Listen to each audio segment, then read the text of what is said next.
ஆத்மாவை வாஞ்சித்து கதறு என்ற வாஞ்சியோடு வேத புத்தகத்தை கையில் எடுத்தவளாக சங்கி 119:18 படி தேவனே உம்முடைய வேதத்தில் அதிசயங்களை பார்க்கும்படிக்கு என் கண்களை திறந்துள்ளம் ஐயா என்று சொல்லி வாசிக்கும் பொழுது அதில் இருக்கும் எழுத்துக்கள் உயிர் பெற்று வருவதாக இருக்கிறது. ஆம், 2 ஜெப ஜீவியம். முதலாவது வேதம் மிக முக்கியம் நம்முடைய ஆவிக்குரிய வளர்ச்சிக்கு. 2வது ஜெப ஜீவியம். அநேகருக்கு ஜெபம் என்றும் தேவனிடம் ஏதாவது கேட்டு பெற்றுக் கொள்ள வேண்டும். நல்லது. மத்தேயு 7:7 கேளு. அதைத்தான் தேவன் அங்கு சொல்கிறார், கேளுங்கள் அப்பொழுது உங்களுக்கு கொடுக்கப்படும் என்று. தவறில்லை. மத்தேயு 21:22 நீங்கள் விசுவாசம் உள்ளவர்களா எவைகளை கேட்பீர்களோ பெறுவோம் என்று அவளை எல்லாம் கேட்டவர்கள் எல்லாவற்றையும் பெறுவீர்கள் என்று வாக்குத்தத்தம் கொடுத்திருக்கிறார். தவறு இல்லை, நல்லது. நம் தேவைகள் சந்திக்கப்பட மட்டும் நாம் ஜெபிக்காமல் பாவ அறிக்கை செய்து திறப்பின் வாசல் என்று ஜெபிக்கும் ஜெப வீரர்களாக வீராங்கனைகளாக இருக்கிறோமா? இந்த சபையில எத்தனையோ கீதுக்கள் உங்களுக்கு கொடுக்கப்படுகின்றன. இரவு ஜெபம் கொடுக்கப்படுகிறது. சனிக்கிழமை உபவாச ஜெபம் என்று காலையில வைக்கப்படுகிறது. ஜெப சுற்றறிக்கை என்று எரேமியா பிரேசல் என்று இருக்கிறது, SMS என்று இருக்குது.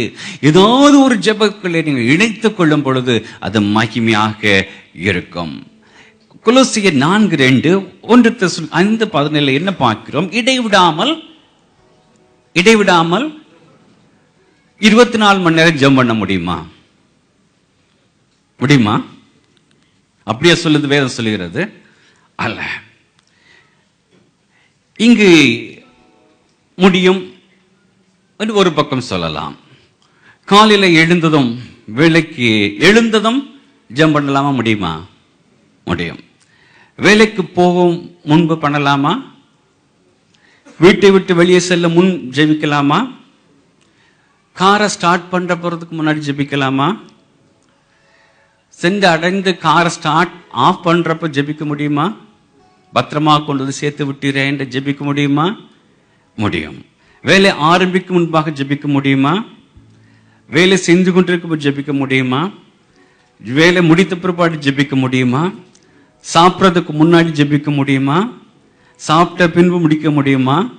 இப்படியே சொல்லிக்கொண்டே போகலாம். ரோட்ல போய்கொண்டிருக்கிறீர்கள், ஆம்புலன்ஸ் சத்தம் கேட்கிறது. தப்பனே, இதில் இருக்கும் அந்த ஆத்துமாக்காக ஜெபிக்கிறேன். இந்த ஆயுசு நாட்கள் கொள்ளையிட்ட பொருளை போல கொடுமையா பார்வையில் அருமையா இருக்கட்டும் என்று நாம் ஜெபிக்கலாமே. நடந்து செல்கிற உயர்ந்த கட்டளத்தில் வேலை பார்க்கிறீர்கள், ஐயா எந்த விபத்தும் இல்லாமல் காத்துக்கொள்ளும் என்று ஜெபிக்கலாமே. நடு ரோட்ல இருக்கும் ரோட்டை கூட்டுகள் பார்க்கிறீர்கள், ஐயா அந்த வெயிலிலே வேலை பார்க்கிறார்கள், நிழலாக இருந்து காத்துக்கொள்ளும் சொல்லலாமே. முதியவர்கள் நடந்து செல்கிறார், முதிர்வதில் ஏந்துவேன் சோம்பை தப்புவேன் சொன்னீங்களே, காத்துக்கொள்ளுங்கள் என்று ஜெபிக்கலாமே. சிறு பிள்ளைகள் சிறு பிள்ளை வர இடம் கொடுங்க தடை பண்ணாருன்னு சொன்னீரே, இவளை காத்து ஆசிர்வதிங்க, நல்ல சந்ததிகள் மூலமா தோற்றுவீங்கப்பான்னு சொல்லலாமே. தம்பதிகள் போகிறார்கள், இளம் தம்பதிகள் ஆசி இகப்பற ஆசீர்வாதம் நிறைய என்று ஜெபிக்கலாமே. எத்தனையோ காரியங்கள் தேவன் நமக்கு சந்தர்ப்பத்தை கொடுக்கிறார். காரில் போகும் பொழுது, ரோட்டில் போகும் பொழுது இவ்வாறு நம்ம ஜெப ஜீவியத்தை நாம் மாற்றிக்கொண்டால் 24 மணி நேரம் தேவனோட தொடர்பில் இருக்க முடியும். ஹல்லேலூயா. அப்படிப்பட்ட கிருபை அந்ததில் தான் தேவன் நம்மை வளர வேண்டும் என்று அமைக்கிறார். துன்மார்க்கரை காண்கிறார்கள், அவர்களை பார்க்கும் பொழுது, அப்பா இவர்களுக்கு அல்லவோ நீ ஜீவனை கொடுத்தீர், இவருடைய கண்களை சாத்தான் பிடித்து வைத்திருக்கான், கட்டி வைத்திருக்கானே, இவருடைய விடுமையா என்று நாம் ஜெபிக்க நாம் அழைக்கப்பட்டிருக்கிறோம். அவ்விதமே பல வகையான முறைகளிலே நாம் ஜெபிக்கலாம். வசனபிரகாரம் சபையில ஜெபிக்கலாம், குடும்ப ஜெபத்தில் ஜெபிக்கலாம், ஜெபக்கூடுகளில் ஜெபிக்கலாம், உபவாச கூட்டத்தில் ஜெபிக்கலாம், இரவு ஜெபத்தில் ஜெபிக்கலாம். ஆனால் இவை அனைத்தை காட்டிலும் முக்கியமான ஒரு ஜெபம் உண்டு. மத்தேயு 6:6 கிறிஸ்து சொல்லுகிறார், மத்தேயு 6:6, நீயோ ஜெபம் பண்ணும் பொழுது உன் அறை வீட்டுக்குள் பிரவேசித்து உன் கதவை பூட்டி அந்தரங்கத்தில் இருக்கிற உன் பிதாவை நோக்கி ஜெபம் பண்ண. இவ்விதம் தனி ஜெபத்தில் நான் தேவனோடு இடைப்படும் பொழுது உடனடியாக நடக்கும் ஒரு காரியம், தேவன் நம்முடைய அபாத்திர தன்மையை வெளிப்படுத்துகிறார். அதைத்தான் ஏசாயா தீர்க்கன் ஏசாயா 7ஆம் அதிகாரத்தில் சொல்கிறான், ஐயோ அதமானேன், நான் அசுத்த உதடுள்ள மனிதன், சேனைகளின் கர்த்தராகிய ராஜாவை என் கண்கள் கண்டதே என்று. உடனே பாவம் அறிக்கை செய்கிறோம். தேவன் நம்மை தொட்டு பரிசுத்தப்படுத்தி உடனே விடுகிறார். யாப்போக்கு நதிக்கரையில அதைத்தான் அதை செய்தான். தன் குடும்பத்தை எல்லாம் அக்கறைப்படுத்தி விட்டு பொழுது விடியும் வரைக்கும் அங்கு போராடுகிறான். இதுவரை அவன் பேர் யாக்கோபு. யாக்கோபு என்றால் தட்டி விழுத்துபவன், எத்தன்.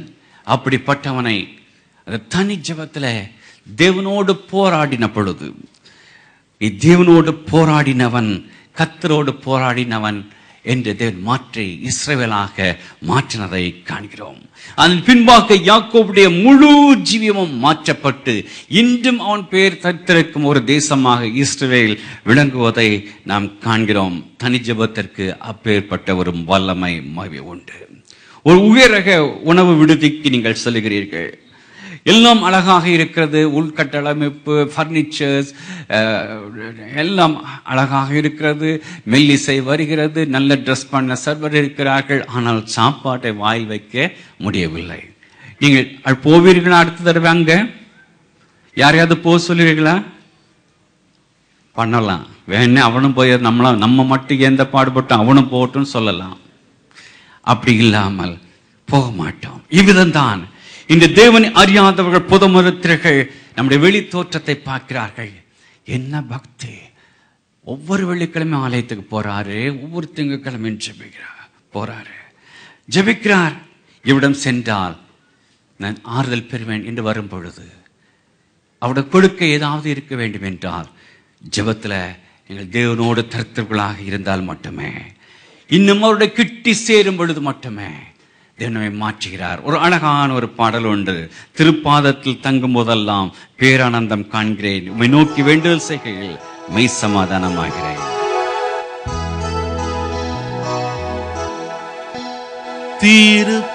திருப்பாதத்தில் தங்கும் போதெல்லாம் பேரானந்தம் காண்கிறேன், உம்மை நோக்கி வேண்டுதல் செய்க மெய் சந்தோஷமாயிரே.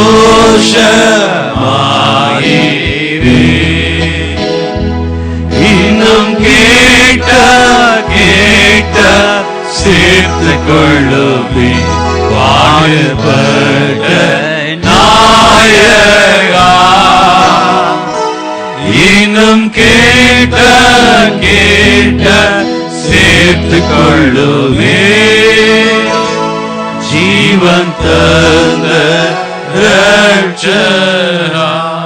அவருடன் தனி ஜெபத்துல கிட்டி சேரும் பொழுதுதான் உள்ளானோடு மாற்றப்படுகிறது. நாம மற்றவர்களுக்கு ஆசீர்வதிக்கப்பட்ட பாத்திரமாக நாம் இருக்க முடியும். மூன்றாவதாக, உண்மை உள்ள ஜீவியம் ஆவியின் வளர்ச்சிக்கு மூன்றாவது ஏதுவாகும். ஒரு வீட்டை கட்ட வேண்டும் என்றாலும் சரி, புர்ஜ் கலிஃபாவை கட்ட வேண்டும் என்றாலும் சரி, A380 விமானத்தை செய்ய வேண்டும் என்றாலும் சரி, அதற்கு ஒரு தொழில்நுட்பம் உண்டு, ஒரு ப்ளூ பிரிண்ட் உண்டு. அவ்விதமே ஒரு கிறிஸ்தவ நல் நெறிகளை கட்டி கொண்டு வர வேண்டும் என்றால் சில கோட்பாடு முக்கியமானது இந்த உண்மை உள்ள ஒரு ஜீவியம். நம்முடைய கிறிஸ்தவ ஜீவியத்தில் அநேக காரியங்களிலே நாம் உண்மையாக இருக்க நாம் அழைக்கப்பட்டிருக்கிறோம். அதில் மிகவும் தேவன் விரும்புவது தன்னுடைய ஆலயத்துக்கு அடுத்த காரியங்களிலே தெய்வ வாஸ்தலமாகிய சபையை எம்மட்டுமாக நீங்கள் அதற்கு நேசித்துக்கு அதற்கு உண்மை உள்ளாக இருக்கிறீர்களோ அதை பொறுத்துதான் உங்களுடைய குடும்ப ஆசீர்வாதம் அமைய இருக்கிறது.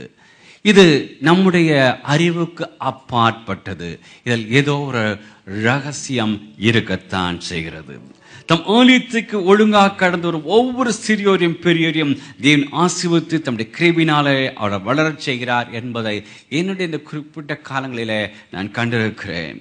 நம்முடைய சபைக்கு கடந்து வராது இருக்கும் பொழுதெல்லாம் நம்முடைய ஆத்மாவுக்கு நாமே கேட்டை ஒரு கண்ணியை வருவித்துக் கொள்களாக நாம் மாறிவிடுகிறோம். மட்டுமல்ல, சபையிலே தேவன் நமக்கு கொடுத்திருக்கும் சிறிய பொறுப்பு எதுவாக இருந்தாலும் சிறிதோ பெரிதோ என்று கருதாமல் தேவன் நம்மை வைத்திருக்கும் இடத்துல கொடுத்திருக்கும் பொறுப்பில் உண்மைகளாக இருக்கிறோமா என்று தான் காண்கிறார். மதர் தெரசா ஜீவித்துக் கொண்டிருந்த பொழுது அவளை காண ஒரு அமெரிக்க செனட்டர் வந்திருந்தாராம். அவருடைய ஆசிரமத்தை எல்லாம் சுற்றி பார்த்து விட்டு அங்கு ஏழைகள் மத்தியில், வியாதிகள் பட்டவர்கள் மத்தியில், சிறு குழந்தை, அழுக்கான பிள்ளைகள், முதியோர்கள், இவர் மத்தியிலே ஓடி ஓடி அந்த அம்மாவும் சகோதரர் வேலை செய்வதை அவர் பார்த்து விட்டு அவரை கேட்கிறார், அம்மா நீங்கள் இந்த பாரங்கள் உங்களை அமுக்கவில்லையா? உங்களுடைய வசதியெல்லாம் விட்டு இப்படி செய்கிறீர்களே, இதை நீங்களுடைய ஜீவிதத்தில் வெற்றி என்று கருதுகிறீர்களா என்று கேட்டதும் தாயார் சிரித்துக் கொண்டே, மதிப்பு செனட்டர்களே, நான் வெற்றிகரமாக ஜீவிக்க தேவனை அழைக்கவில்லை, மாறாக நான் உண்மை உள்ளவளாக ஜீவிக்கவே கிறிஸ்து என்னை அழைத்திருக்கிறார் என்றார்களாம். I am not called to be successful, I am called to be faithful என்றார்களாம். இந்த சபை ஆராதனைக்கு ஆயத்தம் செய்ய எத்தனை பிள்ளைகள் காலை 6 மணி வந்து ஆயத்தம் செய்கிறார்கள். தேவன் அவருடைய உண்மை உள்ள தன்மை கண்டு ஆஸ்வதிக்க வல்லவராக இருக்கிறார். கர்த்தர் பெரிய காரியங்களை செய்ய வல்லவர். சில தங்களுடைய ஜீவிதத்தில் எல்லா வசதிகளும் சுகமும் பலனும் இருக்கும் பொழுது உண்மையுள்ளாக இருப்பார்கள். பாடுகள் வேதனைகள் வந்ததும் உண்மையற்ற தன்மை சென்றுவிடும். சிலர் மாறாக தாங்கள் கஷ்டப்படும் பொழுது உண்மையுள்ளாக இருப்பார்கள். வசதிகள் வந்த பொறுப்பாடு உண்மையை தன்மை விட்டு விடுவார்கள். அவர் இல்லாத பட்சத்திலே தேவன் நம்மை வைத்திருக்கும் எப்பேற்பட்ட சூழலில் மத்தியிலும் அவளுக்கு உண்மையாக இருப்போம் என்றால் தேவன் நம்மை உயர்த்த வல்லவராக இருக்கிறார். ஒரு தெய்வ சந்தோஷம் சமாதானத்தில் நிறைத்த வல்லவராக இருக்கிறார். 1983 லெபனான் தனல் பெய்ரூட்டில் இருந்த அமெரிக்க கடற்படை வீரர்கள் மீது இரவோடு இரவாக தீவிரவாதிகள் தாக்கினார்கள். ட்ரக் வெடிகுண்டை நிரப்பி வெடிக்கச் செய்தார்கள். அந்த இடத்துல 199 பேர் மரித்து விட்டார்கள். மீதி 60 பேர் காயப்பட்டு குற்றராக மாற்றார்கள். அவர் அனைவரையும் பிராங்க்பர்ட்டில் உள்ள ஜெர்மனியில் பிராங்க்பர்ட்டுக்கு இமீடியட்டாக மாற்றினார்கள். அப்பொழுது ரொனால்ட் ரீகன் ஜனாதிபதியாக இருந்தால் அவர் அங்கிருந்து தன்னுடைய பால் கெல்லி என்ற அந்த தலைவரை அவர் அனுப்பினார், ஆர்மி சீஃபை அனுப்பினார். இவர் ஆர்மி சீஃப் வந்து அவர்கள் பிராங்க்பர்ட்டில் ஹாஸ்பிட்டல் பார்க்கும் பொழுது அங்கே ஜெஃப்ரி லீ என்ற ஒருவன் படுத்திருந்த இடத்துக்கு வந்த பொழுது சுற்றிலும் மிஷின்ஸ், அவனுடைய உள் அவயங்கள் எல்லாம் பாதிக்கப்பட்டு இயங்கிக் கொண்டிருக்கின்றன. அன்கான்சியஸாக இருந்தான். அவனுடைய கையில், அவனுடைய சரீரத்தில் இயங்கினதெல்லாம் அந்த கை. அவன் பக்கத்திலே போய் பார்க்கும் பொழுது அவனுடைய இடத்துல வாயெல்லாம் டியூப்ஸ் இருந்ததுனால சிரிக்கவும் முடியவில்லை. ஒரு சிறிய பேப்பரை மட்டும் கேட்டு அதில் கிறுக்கினான். அந்த வார்த்தை அவனுடைய ஒரு ஸ்பானிஷ் லாங்குவேஜ், அது அவருடைய SEMPERF1, அதனுடைய இங்கிலீஷ் உடைய இதை முடிவு வரை உண்மைத்தன்மை, முடிவு வரை உண்மை உள்ள தன்மை, ஃபாரெவர் ஃபெய்த்ஃபுல் என்ற அர்த்தமா. அந்த ஒரு வார்த்தை அன்று காயப்பட்டிருந்த அநேக போர்வீர்களை உற்சாகப்படுத்ததான். இந்த முடிவு வரை உண்மை இருக்கத்தான் தேவன் நம்மை அழைத்திருக்கிறார். சிறு சிறு கிறிஸ்தவ காரியங்களில் நாம் உண்மையாக இருக்கலாம். சமுதாயத்துக்கு உண்மைகளாக இருக்கிறோமா? அரசாங்கத்துக்கு உண்மையாக இருக்கிறோமா? செலுத்த வேண்டிய வரிகள் மற்ற எல்லா காரியத்திலும் நான் உண்மையாக இருக்கிறோமா? ஏனென்றால் உலகம் நம்மை ஒரு விசுவாசி கிறிஸ்துவனுடைய பிரதிநிதி என்று பார்த்து கொண்டிருக்கும் பொழுது நாம் சகலத்திலும் சகலத்திலும் சகலத்திலும் உண்மையாக இருக்கத்தான் தேவன் நம்மை அழைத்திருக்கிறார். 4வதாக கிறிஸ்துவை நோக்கி பார்த்து ஜீவிப்பதும் ஆவிக்குரிய வளர்ச்சியின் ஏதுவாகும். அவர் நோக்கி பார்த்த உங்களை எல்லாவற்றையும் தேவன் பிரகாசிக்க செய்கிறார். இந்த தம்பி துறை நடத்தும் பொழுது தொடுதல் என்ற வார்த்தையை சொன்னார்கள். தொடும் தொடும் என்று எத்தனை பேர் உள்ளான உள்ளத்திலிருந்து தேவன் என்னை தொட்டதை என் ஜீவத்தில் உணர்ந்திருக்கிறேன் என்று சொல்ல முடியும்? How many பேர் literally say that தேவன் என்னை தொட்டதை உணர்ந்திருக்கிறேன் என்று? தனிப்பட்ட ஜீவத்தில் உணர்ந்திருக்கலாம் என்று இந்த கேள்வியை எழுப்பும் பொழுது சிலரால் சரியாக பதில் சொல்ல முடியாத நிலையில் தள்ளப்படுகிறோம். நம்ம அன்றாட இயந்திரமயமான இந்த ஜீவத்தில் இந்த காரியம் அபரிதமாக மாறிவிட்டது. அவருடைய பிரசன்னத்தை தொடுதலை உணர சில வழிகளை நான் சொல்லுகிறேன். பரிசுத்தத்தோடு அவருடைய சமூகத்தில் கடந்து வரும் பொழுது தேவனை தரிசிக்க முடியும், அவர் தொடுதலை உணர முடியும். எபிரேயர் 12:14 படி பரிசுத்தம் இல்லாமல் ஒருவரும் கர்த்தரை தரிசிப்பதில்லையே. அதே சமயத்திலே வந்தவர்களாக 9 படி 19 படி பாவங்களை அறிக்கையிடும் பொழுது, அவளை விட்டுவிடும் பொழுது தம்முடைய ஆவினாலே நிறைப்பதை, அவருடைய தொடுதலை நம்முடைய ஜீவத்திலே உணர முடியும். அவருடைய ஒரு பிரசன்னத்தை நாம் உணர முடியும். இதனைத்தான் தாவீது செய்ததாக நாம் பார்க்கிறோம். சங்கீதம் 32:5, நான் என் அக்கிரமத்தை மறைக்காமல் என் பாவத்தை உமக்கு அறிவித்தேன், என் மீறுதல்களை கர்த்தருக்கு அறிக்கையிடுவேன் என்றேன். தேவரீர் என் பாவத்தின் தோஷத்தை மன்னித்தீர். ஆம், அங்க தேவ சமூகத்திலே வந்தவன் அறிக்கை செய்யும் பொழுது தேவ பிரசன்னம் நிறைக்கிறதை உணர்கிறார். நீங்க கடந்து செல்லுங்கள். இதுவரை நான் அந்த அனுபவத்தை நான் பெற்றுக்கொள்ள என்று சொல்கிறேன் என்றால் கதவை பூட்டுங்கள், உங்களுடைய அறிக்கை செல்லுங்கள். தேவ சமூகத்துல உங்களுடைய பாவ அறிக்கை செய்தவர்களாக, அப்பா என்னுடைய பாவத்தை மன்னிங்கப்பா, பாவியாக என் மேல் கிருபையாக என்று சொல்லுங்கள். தேவ பிரசன்னம் உங்களை நிறைப்பதை நீங்கள் கண்டுகொள்ள முடியும். இரண்டாவதாக, தேவ வார்த்தை வசனங்களை சத்தமாக நீங்கள் வாசிக்கும் பொழுது தேவ பிரசன்னத்தை உணர முடியும். காரணம், தேவ வசனத்திலே ஜீவன் இருக்கிறது. எபிரேயர் 4:12, தேவனுடைய வார்த்தையானது ஜீவனும் வல்லமையும் உள்ளதாயும் இருபுறமும் கருக்குள்ள எந்த பட்டயத்திலும் கருக்கானதாயும் ஆத்துமாவையும் ஆவியையும் கணுக்களையும் ஊனையும் பிரிக்கத்தக்கதாக உருவ குத்துகிறதாயும் இருதயத்தின் நினைவுகளையும் யோசனைகளையும் வகையறுக்கிறதாயும் இருக்கிறது. இந்த ஜீவனுள்ள வசனத்தை சத்தமாக நாம் வாசிக்கும் பொழுது அது நம்முடைய பாவ உணர்வை கொடுத்து மனஸ்தாபை உண்டாக்கி பாவ அறிக்கை செய்ய வைத்து தேவ பிரசன்னத்துக்குள்ளாக வழிநடத்துவதாக இருக்கிறது. மூன்றாவதாக, உள்ளான மனதுடன் அவரை துதிக்கும் பொழுது தேவ பிரசன்னத்தை உணர முடியும். காரணம், அவர்கள் துதிகளின் மத்தியிலே வாசமாய் இருக்கிறவர். ஹல்லேலூயா. இஸ்ரவேலின் துதிகளுக்குள்ளாக வாசமாய் இருக்கிறவர்கள். எந்த இடத்தில் இருந்தாலும், மெட்ரோவில் நீங்கள் போய் கொண்டிருங்கள், காரில் கடந்து ஓட்டிக் கொண்டிருங்கள், பாடுகளுக்குள்ளாக கடந்து செல்லுங்கள், எந்த சூழலில் இருந்தாலும் ஜீவனுள்ள தேவனை நீங்கள் துதித்து பாருங்கள். அதற்கு முன்பாக பாவ அறிக்கை செய்தவர்களாக தேவனை துதித்து பாருங்கள். தேவனுடைய பிரசன்னம் உங்களுடைய இருதயத்தை அது நிறைப்பதாக இருப்பதை நீங்கள் கண்டுகொள்ள முடியும். நான்காவதாக, அவருடைய பரிசுத்த உன்னதமான வல்லமை மிக்க நாமத்தை உச்சரிக்கும் பொழுது தேவ பிரசன்னம் நம்மை நிறைப்பதாக இருக்கும். இந்த உலகத்தார் அறியாது தங்களுக்கு கேடு உண்டாக்கிக் கொள்ளத்தக்கதாக துன்மார்க்கமான வார்த்தைக்கு பரிசுத்த தேவனுடைய நாமத்தை பிரயோகப்படுத்துவதை காண்கிறோம். அதை குறித்து தேவன் 10 கட்டளையிலேயே எச்சரிப்பதை நாம் வேதத்தில் காண முடியும். யாத்திராகமம் 20:7, உன் தேவனாகிய கர்த்தருடைய நாமத்தை வீணிலே வழங்காதிருப்பாயாக. கர்த்தர் தம்முடைய நாமத்தை வீணிலே வழங்குகிறவரை தண்டியாமல் விடார். இதை நாம் உபாகமம் 5 நாம் காண முடியும். அதே சமயம் தன்னுடைய ஜனங்கள் தங்களை தாழ்த்தி அன்பினால் நிறைந்து அவரை நோக்கி, ஈவன் அப்பா, பிதாவே, ஏசப்பா என்று கூப்பிடும் பொழுதும் நம்மை தொடும் தேவனாக இருக்கிறார். யூதர்கள் ஒரு வார்த்தை சொல்ல மிகவும் பயப்படுவார்கள். ஒரு நாமத்தை, அது இருக்கிற வண்ணமாகவே இருக்கிறேன் என்று சொல்லத்தக்கதான ஐ ஆம் தி ஐ ஆம். நீங்க உங்க தனி ஜெபத்துல நீங்க இந்த வார்த்தை நீங்க சொல்லி பாருங்க. உங்களை தாழ்த்தி பரிசுத்தப்படுத்த பாடு.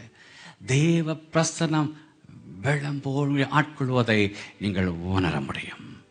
ஐயா, இதை உணர்ந்தவர்களால் தானே, சாப்பிட்டா தானேயா தெரியும். சாப்பிட்டு பாட்டிருந்தா தானே அது ருசி தெரியும். பலாப்பழம் நல்லா இருக்குன்னா தெரியாத, சாப்பிட்டா தான் தெரியும்.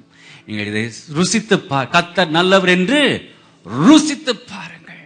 நீங்கள் இதெல்லாம் செய்து பார்க்கும் பொழுது உண்மையாகவே நீங்கள் தேவனுக்குள்ளாக நீங்கள் கழிவுகளாக இருப்பீர்கள் என்பதில் எந்தவித சந்தேகமும் இல்லை. ஐந்ததாக, தனியாக நீங்கள் நடந்து செல்லும் பொழுது அவரிடம் பேசுங்கள். மற்றவங்களை பைத்தியக்காரன் சொன்னாலும் பரவாயில்ல, நீங்கள் தேவனோடு பேசுவர்களாக இருங்கள். நடந்து செல்லும் பொழுது பாரத்தை, தாப்பனே முடியலப்பா, இந்த காரியம் புரியல, என்னால் செய்ய முடியல, இந்த காரியம் மீண்டும் மீண்டும் பாவம் வருதுப்பா, இந்த சிந்தனை, மனபாரங்கள் எல்லாவற்றையும் தனியாக செல்லும் பொழுது, அப்படி சொல்லும் பொழுது தேவ பிரசன்னமை ஆட்கொள்வதை முனைவிடும்.